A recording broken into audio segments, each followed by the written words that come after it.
It's knowing that it's never going to be fully ready, right? And we're never going to feel like we're fully enough. I think it's the people who do it regardless are the ones that will become successful. And especially now, I mean, you don't need a college degree to do a lot of things. You don't need what people think you need on paper, but you do need to be courageous, and you do need to start before you're ready, because someone else is going to start, and B+ work is better than no work at all. So hey everyone, it's Carly here, and you are listening to episode 12 of the Made for More podcast. And today, oh my goodness, I've got such an exciting interview for you today. I had the privilege of interviewing the incredible Angie Lee. Now, if you don't know Angie Lee, I don't know where you've been, but I'm going to tell you about her anyway. So Angie is a podcasting powerhouse. She is the host of the Angie Lee Show, which has 10 million downloads and is actually Forbes' #1 personal development podcast. She seriously knows her stuff. She is also a marketing whiz. She's also a firecracker speaker, entrepreneur since diapers, hype woman and author. And she's just all things weird and wonderful marketing whiz. I love her. So what I mostly love about Angie is that she's so herself.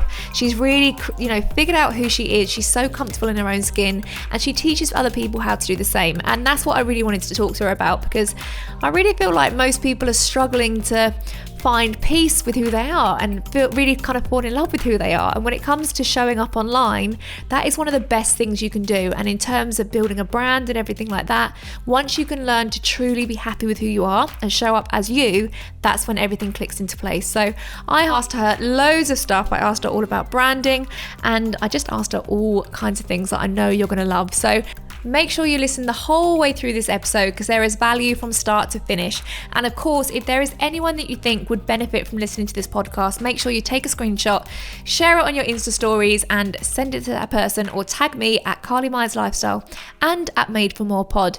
And I just know you're going to take so much from this. So grab a cuppa, get ready to have your heads blown off, and get ready to completely fall in love with Angie Lee. Enjoy!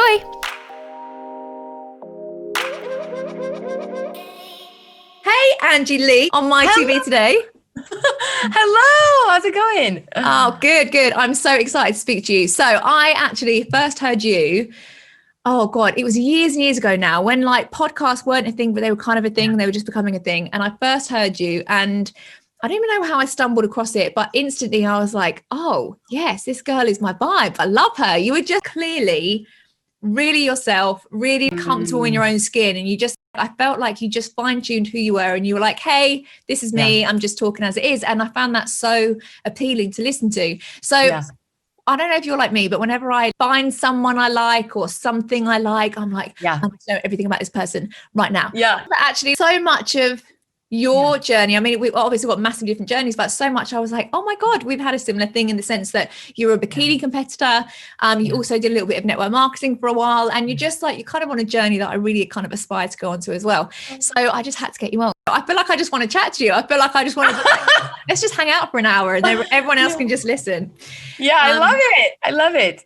But yeah, so excited. So obviously right now you are, I mean, I don't want to say you're at the height of your game, because I know that you've got so much more in the bag, but right now it feels like you're doing pretty good. So you've got your podcast, which has got 10 million downloads, which is epic. You sell out training conferences, you're writing a book, you're doing the do. However, I do know that when you first started, you were like a college dropout, corporate dropout, probably not on paper the one to be like, yeah, she's going to nail it. So in a nutshell, how have you ended up here? Yeah, it's so crazy, because it feels like a blur. It feels like it went so fast, but yet so much happened in that time. But gosh, it's been 11 years now. Oh, that's crazy to think about. I started my very first blog in my college dorm room. I didn't want to go to class. And when I was in class, I wasn't paying attention. I would be blogging or creating content, responding to readers. And I didn't really know what this world of social media was. I didn't know it was a thing that I could make money with. I just loved communicating, and I loved sharing content. And I'm a creator before I'm anything else. A lot of people say, oh, you're an entrepreneur, or you're a speaker, or you're a writer, or whatever. But I'm a creative. I just love creating content. I love speaking. I love thinking, oh, what would make this funny or different? So that started to express itself at a really young age. And then slowly I started to realize that there were girls who were doing it, who were making money from blogging and making money from creating content through ads and sponsorships and education. And so I started to study, and I stayed up really late studying YouTube videos and all these trainings on how the heck do you make money online. Now, in the beginning, I made $40 here and there from an ebook or a sponsorship on my blog. It was not a lot of money, not enough to live on, obviously. So I worked a ton of side jobs. And then I quit college because I was like, screw this. I'm going to figure out how to make this a full-time job. $100,000 in debt. No idea what I was doing. My parents were like, okay, well, best of luck to you. Figure out how to monetize on the internet, which now it's like, you better figure it out because it's life, right? And it's the reality that we're in right now. So I kind of anticipated that commerce and communication would really shift to the internet. And this was 11 years ago when like I said, it was popular, but it wasn't as popular as it was now. So I started putting out content, was doing health and wellness coaching. Then that years later shifted into women reaching out saying, can you teach me marketing? And took my love for marketing and sharpened my skills. And now I teach a lot of marketing mostly, but I still have some wellness content in my stuff. And that's me in a nutshell. And then through that came a wellness brand that my brother and I own, speaking, a live event, my book's coming out in this new year. So I'm excited. I don't really know what's going on, but I just keep showing up for the next exciting thing. And yeah, it's so I'm like, good. that's me.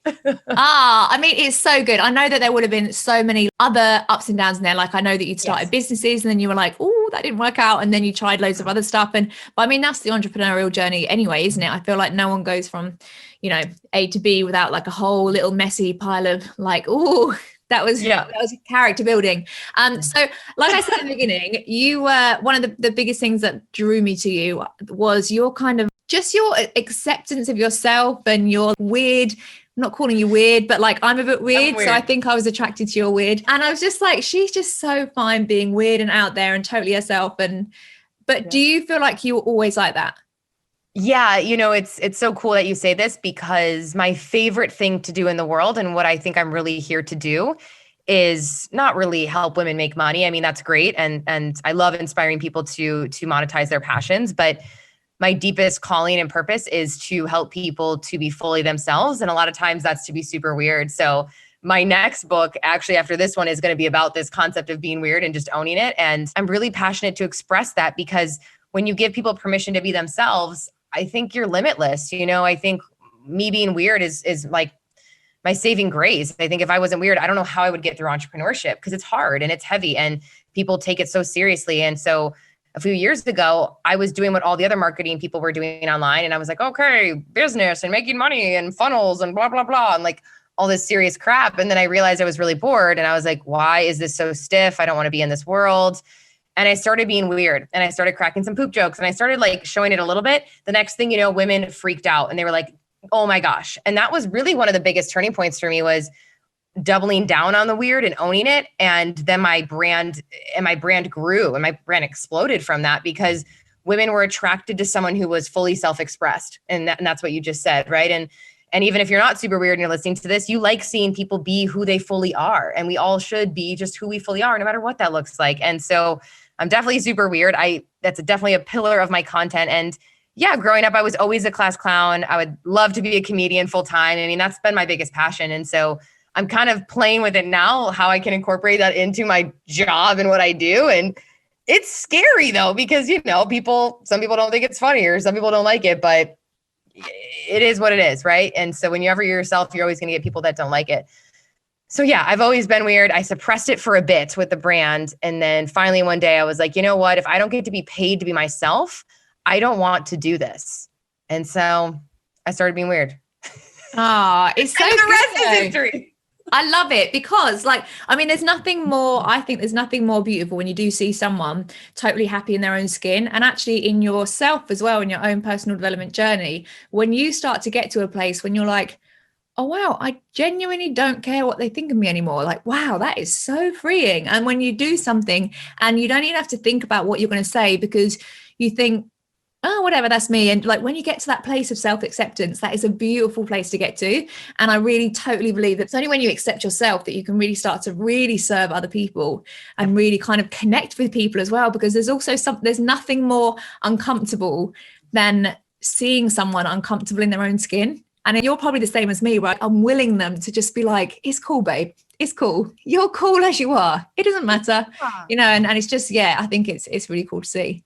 Yeah. And I also think there's an 8-year-old in all of us who wants to make weird sounds and who wants to make poop jokes and who wants to dance at the grocery store and who wants to get on video on IG stories and be weird. I believe we all have an inner weirdo. I think if you don't, you might be lying, because most people have a child in them who wants to be expressed. I mean, remember when you were a kid and you would literally walk around the house and just like make weird sounds? You would just be like, blah, blah, like you would just emote these weird sounds and stuff. And I still do that to this day. And people who are around me in person are like, oh my God, I feel like I'm watching a child who's expressing themselves. And I'm like, yeah, we all want to do that. Just because you're an adult now doesn't mean you don't want to like make weird sounds and shit. So I'm trying to own it even more, to be honest, because I think that it's so cool when I own it and I ask my audience, like, hey, are you also weird? They just like love it. They're like, yeah, like I literally watch you because you inspire me to be more weird. So I think it's cool to know, like, that's the coolest thing you can do, right? Is like help someone just feel like they get to be themselves today. Like that's all we all want.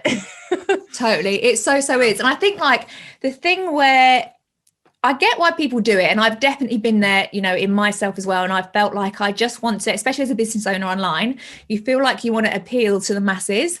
And I know that this is something that you're mega passionate about, but you're so like, just speak to your tribe, like figure out your tribe, speak to them. And I think once you really kind of do that as well, that's when you're okay being like, I know some people are not going to like what I'm about. Like I'm not their cup of tea at all. But for some people, it's perfect. So you're all about niching down, aren't you? So especially like online, niching down on exactly who you are, who it is that you're speaking to. So share a little bit more about that.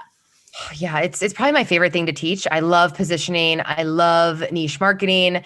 And I love it because it's really the first step. And a lot of people struggle online, especially right now in 2020, and they're trying to stand out and they're trying to be someone else and they're trying to do all these things. But what they don't realize is if you're trying to speak to everyone, you end up speaking to no one, right? And so the purpose of marketing is to be selfless and to serve and to say, okay, there's a problem in the world. This sub-tribe of people have this problem. I'm going to go solve it. Or I have the skills and the passion to solve this specific problem. Instead, what women do online is they just say, oh, I just want to inspire women. And they just pull this idea out of their butt. And they haven't really done the market research to verify, is this actually a thing? Is it relevant? Is this actually a need in the market? Is it a felt need? And so I'm always encouraging women in the life coaching space, the network marketing space, small business owner space, creative space, influencer space to know who they're speaking to and know what the pain point is that they're solving. And that's really going to help you build the brand. And then once you get to a certain point where the brand is built, then you do have a little bit more wiggle room to you have flexibility to go a little bit more broad because you've been so niche for so long. So for example, I did wellness and then I did marketing for so long. And now I bring back in wellness because I was so strong on that niche. So it is really important to know that if you're trying to solve more than one problem at once, you're just going to confuse people. And so my biggest thing is, what do you do? What problem do you solve? If you can't answer what problem you solve in 1-2 words or a sentence, I don't think you know what your business is, right? Business is about solving problems. That's it. Literally every business out there, name it, they're solving a problem in the market. So really, I think we're making it more complicated than it needs to be. So yeah, I have a whole entire program around it. My favorite thing to teach on, because I feel like if you start there, it's easier for you to create content because then you know what to create because you know the avatar that you're speaking to and you don't have to just pull it out of your butt, you know? So. Yeah, totally. I think that is a common thing, isn't it? You look at your phone and you're like, right, I'm going to post today. And you're like, nah.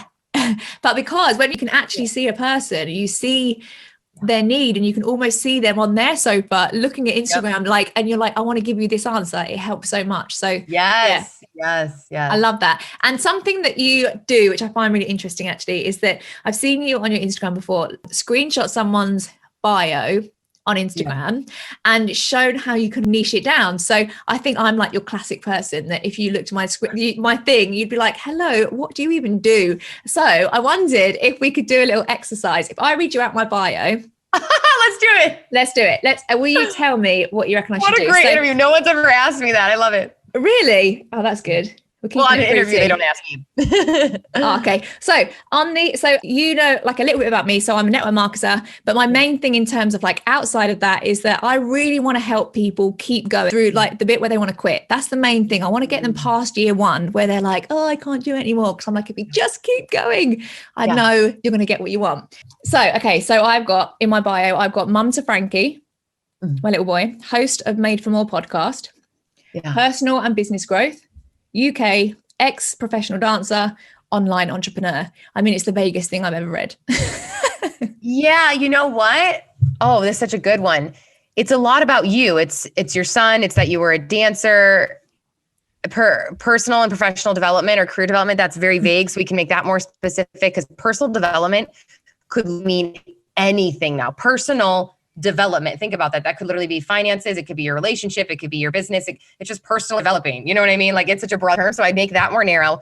And then the things that are implied or that they're going to eventually know about you through your highlights or your stories, I would save that for the highlights or the stories because they'll eventually know, oh, she was a past dancer. Even where you live, unless that's really important right now for location specific business, I always tell people it doesn't really matter because everything's virtual now anyway. So I would always use that valuable real estate to put the specific pain points that you help people with. So I help women too get unstuck in network marketing so they can keep going. Like even something that simple would be a little bit more specific than just personal development, which you know what it means and I know what it means, but the woman you're speaking to, she might not know.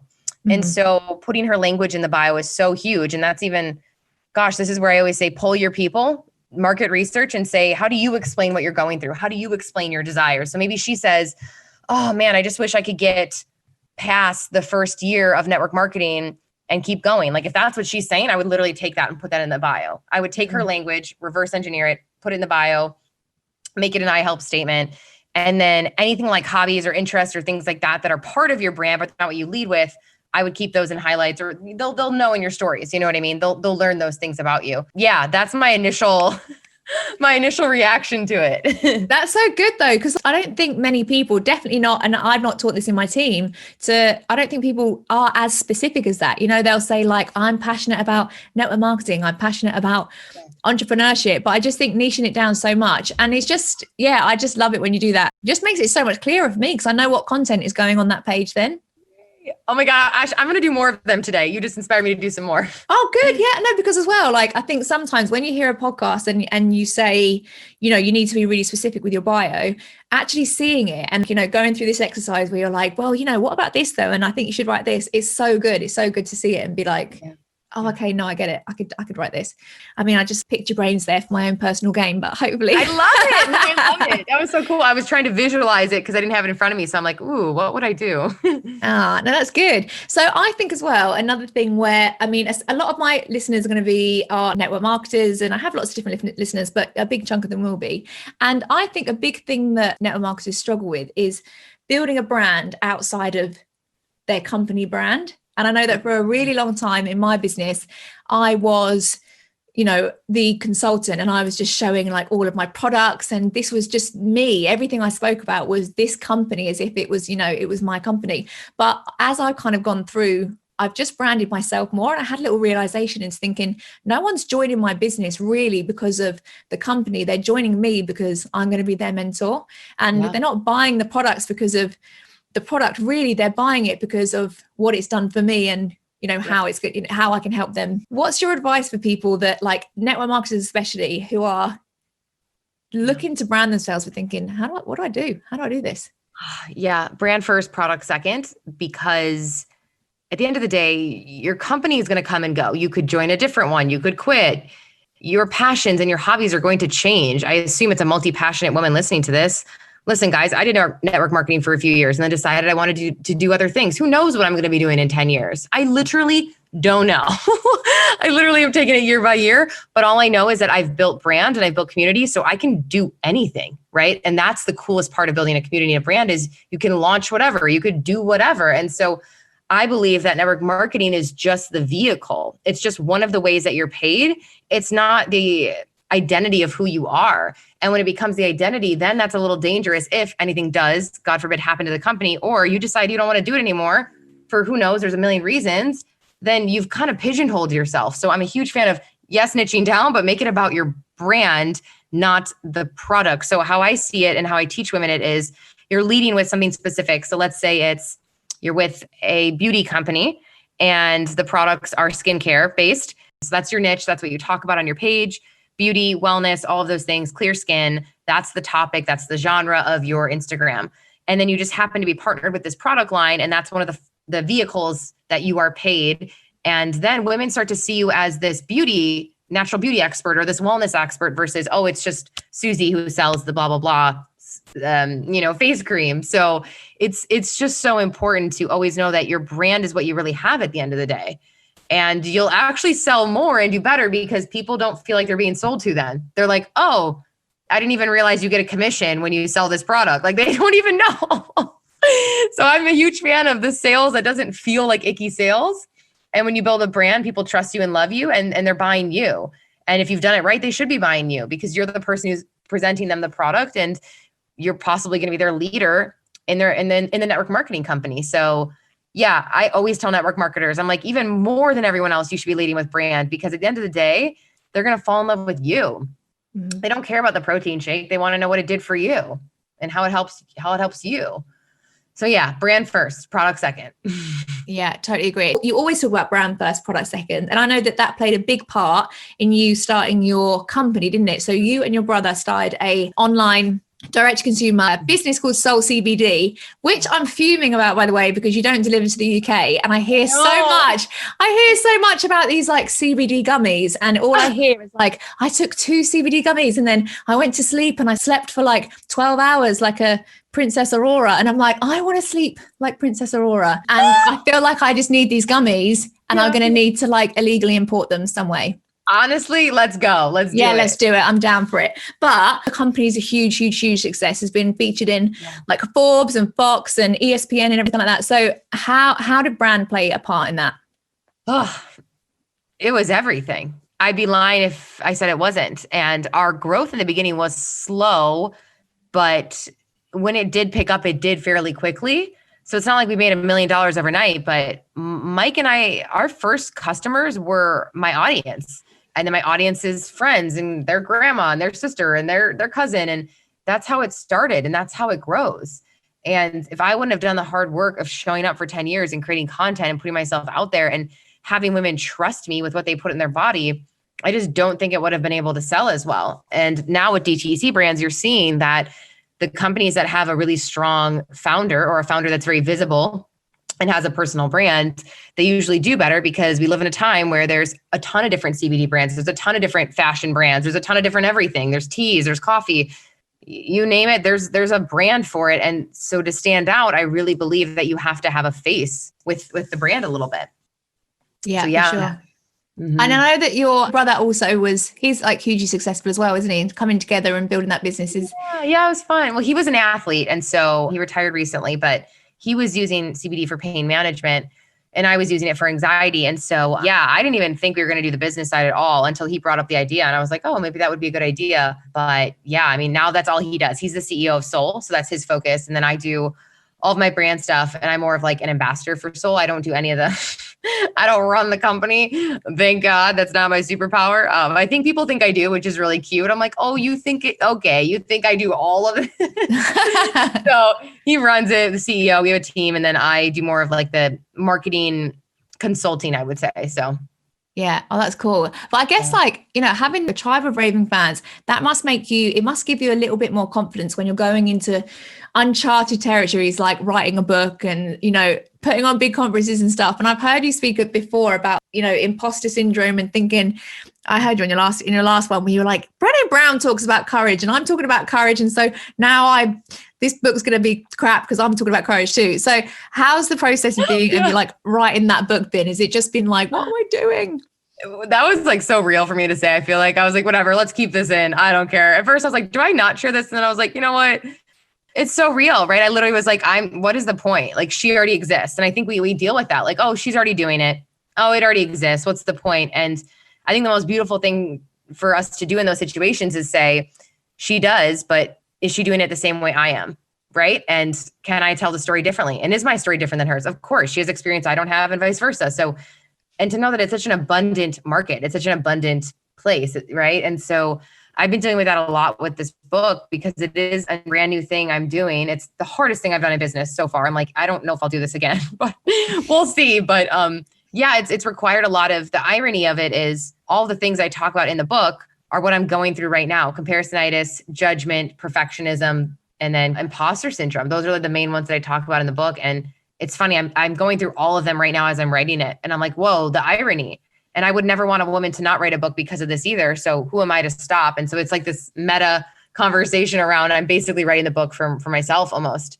And I'm scared because I am afraid of criticism, and I am afraid of if it's not good enough and it's not Brene Brown, and knowing that that's okay is a challenge. Well, I think that's so good though. For me, I want to write a book one day, but just hearing you say that, I feel so grateful for it, because I know that one day I'm going to sit down and write my book, and that exact thought is going to come into my head. It has come into my head, even doing this podcast, when I'm like, oh, bloody, the pandemic hit, everyone and their wife started a podcast. Why is everyone going to listen to mine? But that thought does come in, and it's inevitable that anyone listening to, any of your stuff, that thought is going to come in at any point. So I know that, for myself, and I'm sure lots of your other listeners as well, we're so grateful for that vulnerability, because it's an inevitable part of leveling up in any area of your life. You're just going to get that psycho Sue sitting on your shoulder being like, Brene Brown. And you're like, psycho Sue. It's also just part of being a creative. Like, man, the life of a creative is constantly getting through the resistance, as Stephen Pressfield calls it. And it's this idea that, like, how do you push through? Like, my work is worthy. My work is needed in this world. My work is enough. That is so hard to get through.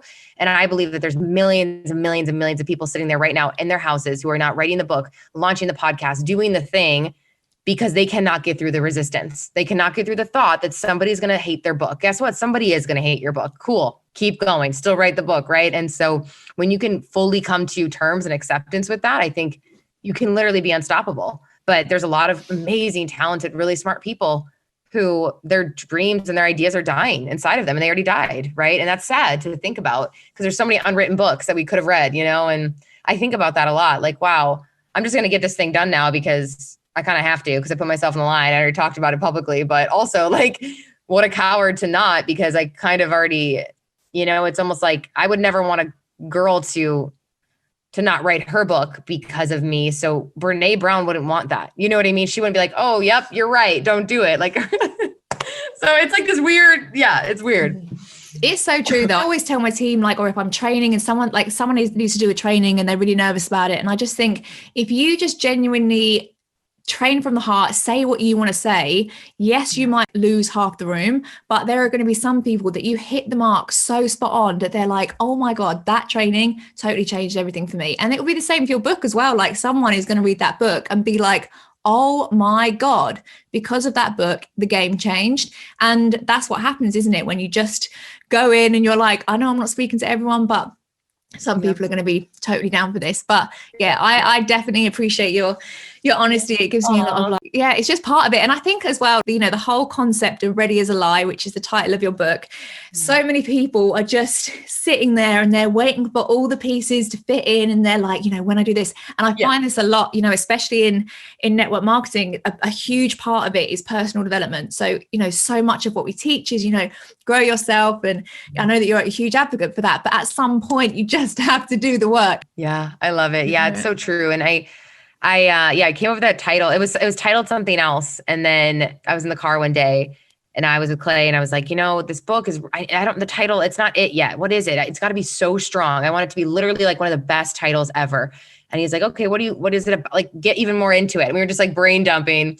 And I was like, it's just like readiness. Like, ready is like literally like, it's a lie. You're not going to be ready. And he was like, and I was like, oh shit. So that's how I got it. I was in the car and that was what happened. And it's interesting because now it's just, oh man, it's a lot of work, but I'm excited. I'm excited to be done with it and do it. And hopefully if it inspires at least one woman to get up and just do the thing, then that's a success. It will, I'm sure. And also it's going to like take you to a whole new level of belief in yourself as well. Just that when you actually get it in your hands and you're like, yes, that was crap at times. Like that was really challenging, but I've come out the other side. So it's like, again, I think so much of what we do is actually more about how we're going to feel about ourselves at the end of it, as opposed to how an audience is going to receive it or whatever. It's about our own self-worth, isn't it?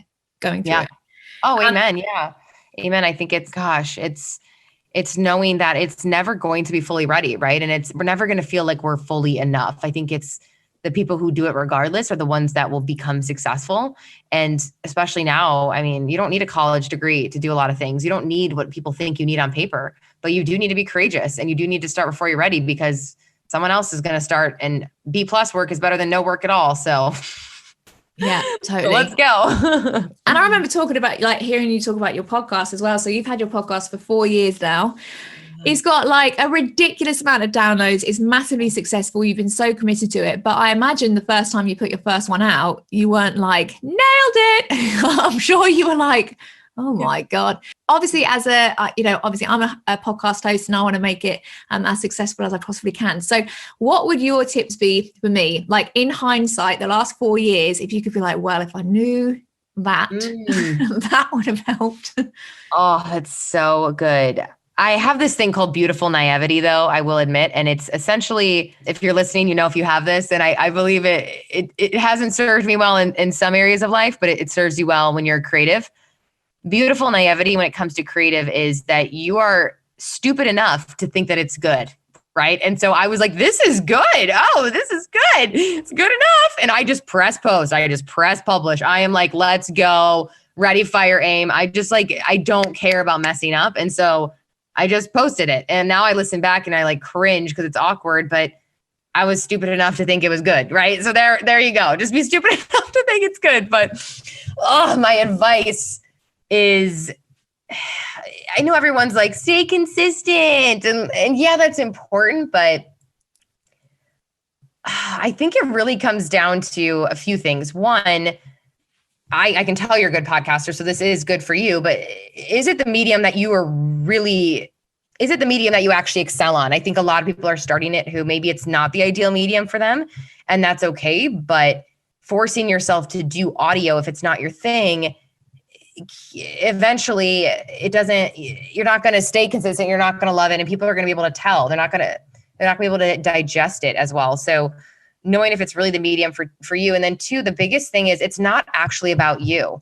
It's about the audience. And so every single episode I record, and now I'm super obsessed and diligent about it, I go through it and my editor goes through it. And I go through like 5 rounds in my head, probably too many, of, is this valuable to her? And I have an idea of who this girl is.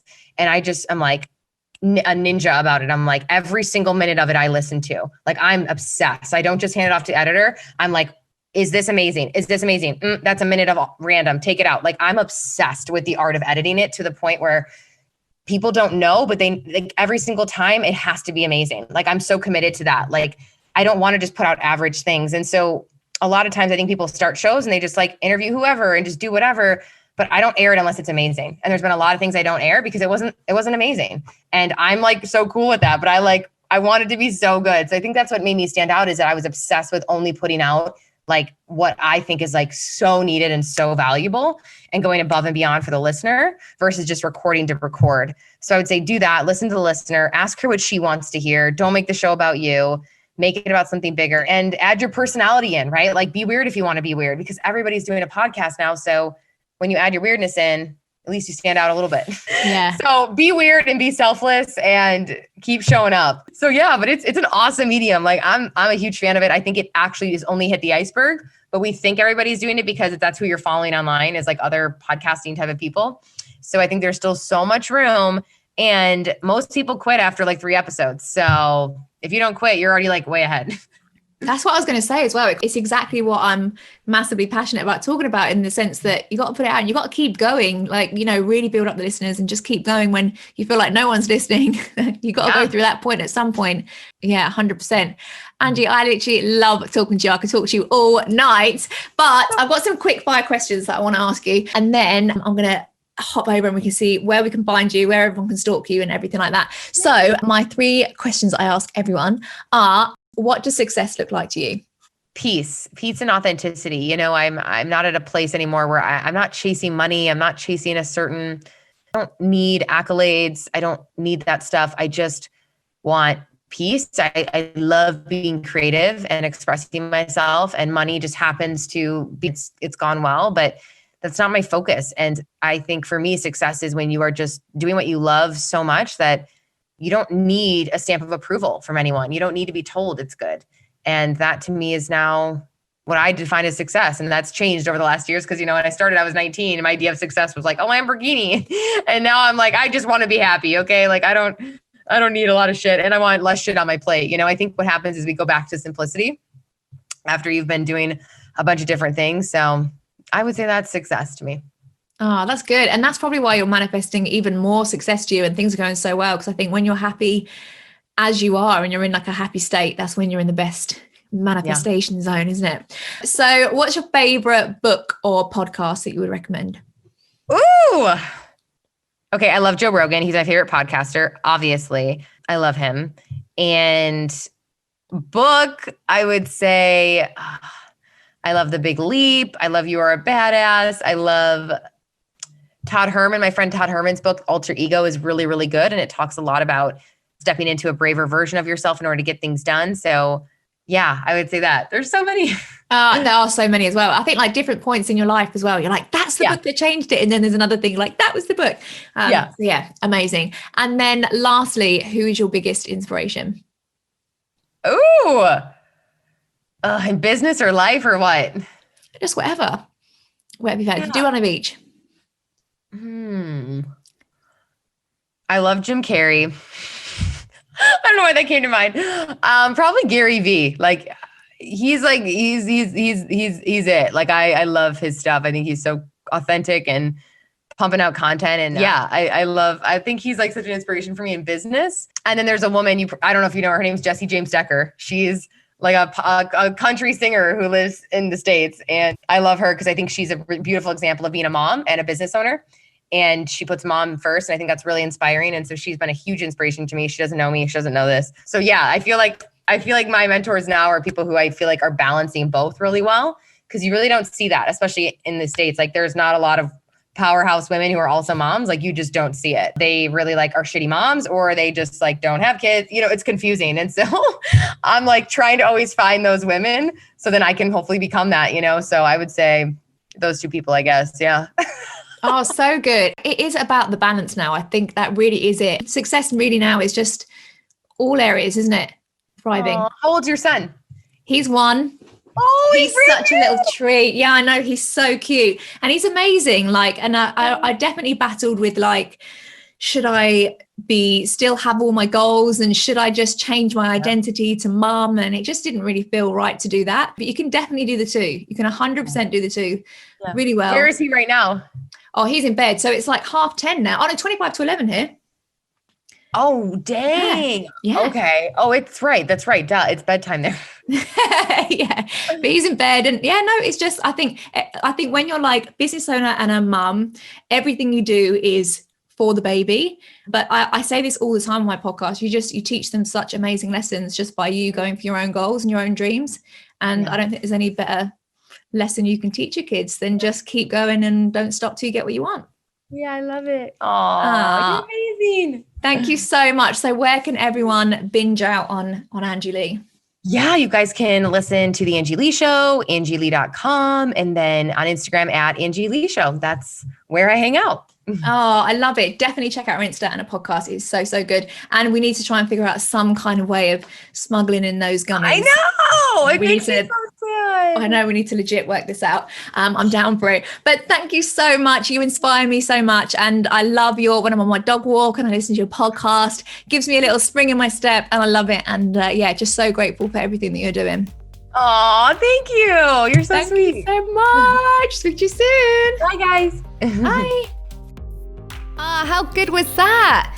Don't you just love her energy? I just love that she is so okay showing vulnerability, and even though she has a massively successful business and she has a massively successful brand, she's still okay being like, I struggle sometimes, and sometimes I doubt myself, and sometimes I think, oh God, am I good enough to do this? And for me, I just find her so inspiring, and I love that she's willing to put herself out there like that. I just think it's amazing. So If you loved that, which I'm sure you did, then reviews really do mean so much to me as a podcaster. So if you would be so kind to hop over to Apple Podcasts, leave me a 5-star review. If you screenshot the review and email me at admin@carlymyers.com, then every single month I'm going to be doing a draw to give away a free one-to-one coaching call to whoever's name I pull out of the hat. Might be a hat, might be a bowl, might be an envelope. Who knows? But every single month I'm going to do a draw, and it will be for one of the lucky winners that gives me a 5-star review. So thank you so much for listening. I really hope you found that valuable, and as always, share with anyone that you think will find this helpful. And of course, remember that you are made for so much more than you can even imagine. Thanks, guys. Bye.